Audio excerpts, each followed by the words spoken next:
No, in fact, We look incredibly normal. So here we are in this nice department store. a pretty nice one. Not that nice. Expensive, anyway. Right. So here we are, just looking around, when we find the hat department. Remember that one? The black satin one with a wide brim and a zebra stripe ribbon around it? With what do you call it? A plume with a huge silver plume protruding out of it. Tacky. Very tacky. Funny. Pretty funny. Very funny. I guess we're laughing a lot. Not that much. Maybe we were a little loud, but we weren't knocking over sales racks or anything. Right. Well, here comes the sales lady. About 50, maybe? Dyed hair, glasses with a chain, you know. Does she ask us if she can help us with anything? No, she just asked if we would please leave. Why? Why should we have to leave? Because we're having problems with shoplifting. Shoplifted? I can tell you right now. We weren't. There are teenagers who do, but that doesn't mean every teenager does. We weren't. We don't. I can see you shaking your head and shoo us out. So I said, You can search my body. And I said, we haven't stolen anything. and we aren't going to. There was not a sign that says, please don't try on the hats. And then she started calling security or something. Look, leave. We were just trying on hats. Why should we have to leave? I can go into any stinking store I want. Try on any stinking hat I want. Not from that store. Serious. If I was her, I wouldn't worry about shoplifting. Everything is so stinking ugly. So there. So there. And we left.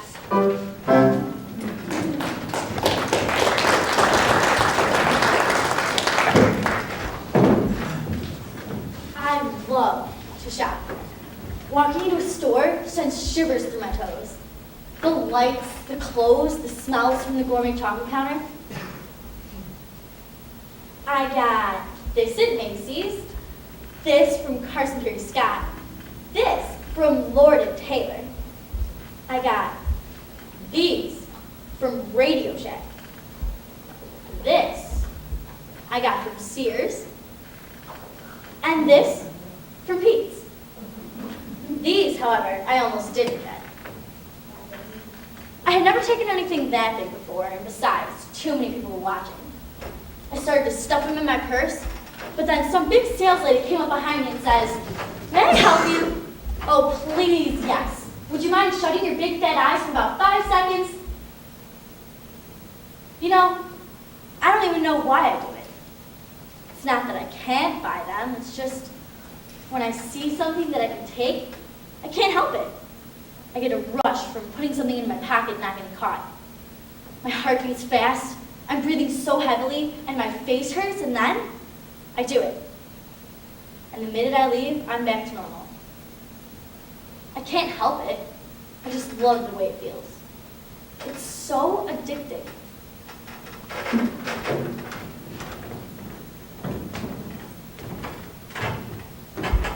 People look at me like I'm weird or something. Yeah, I drink a little. But I don't have a problem. It's strictly fun. Sure, I'd like to get hired drunk before I go to school and try to fool everyone. And I can, too. There have been times. It's kind of funny. You know, I've gone to school, and everyone thinks I've been drinking or something.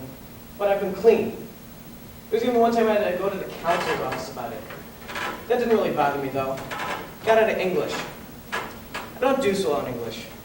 Come to think of it, I don't do so well in history or math either. Anyway, I gave some stupid story about how I got into a fight with my brother and I didn't get to bed until late. Some stupid story like that. He tried to make me admit I was drunk, even though I wasn't. I mean, what was his issue anyway?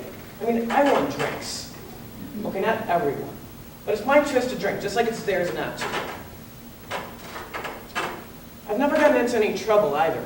I mean, do I look like the type? I have control over it all, even the way people think of me.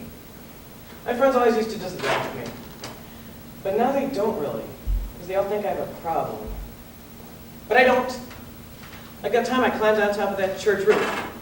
They all thought it was funny. I had always wondered what it was like on top of that. You know, the slanted one on 103rd? Well, now I know. It was like I was on top of the world. Nobody could hurt me, and nothing could touch me. And that's what it's like when I'm trashed. I guess I just know how to get away with things, that's all. But hey, I am the king of cool, and it is no problem. I have a problem.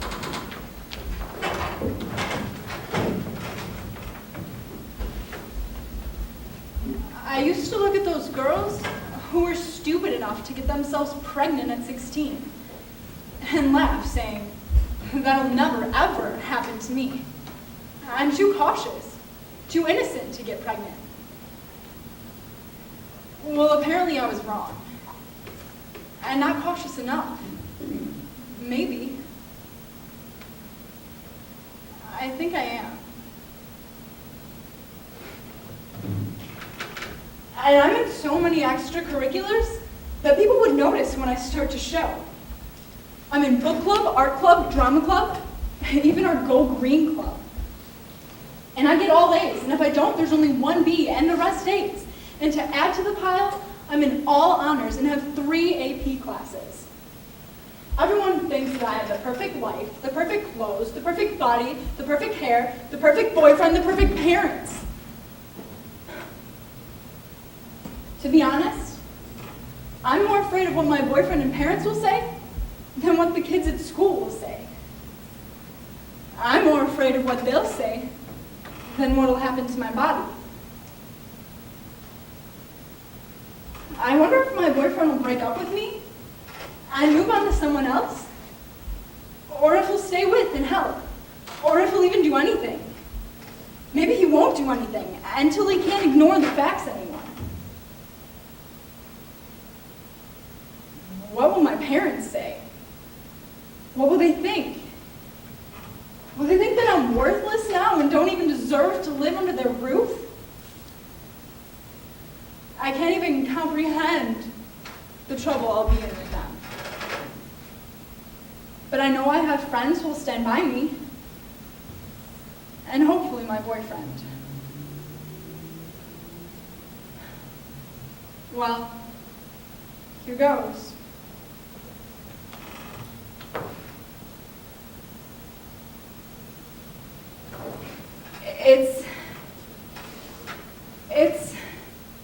It's negative. Negative. Never has the word negative ever been so positive in my life.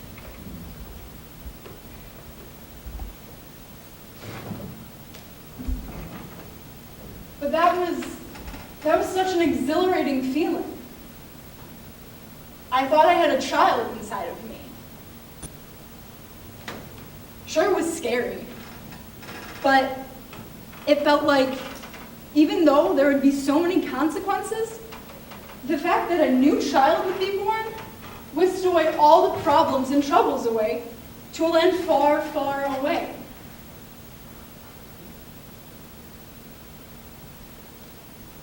But what would I do with a baby? I could keep him, or her, but I'm not responsible enough. There's that one thing, but that's out of the question. And so what's left but adoption? And I've seen what that's done to a girl. There's a girl at my school, 15 years old, put her child up for adoption. She now walks the school hallways in misery, never content, with a sad look on her face. It always looks like a part of her is missing, that she won't ever be able to recover in her lifetime.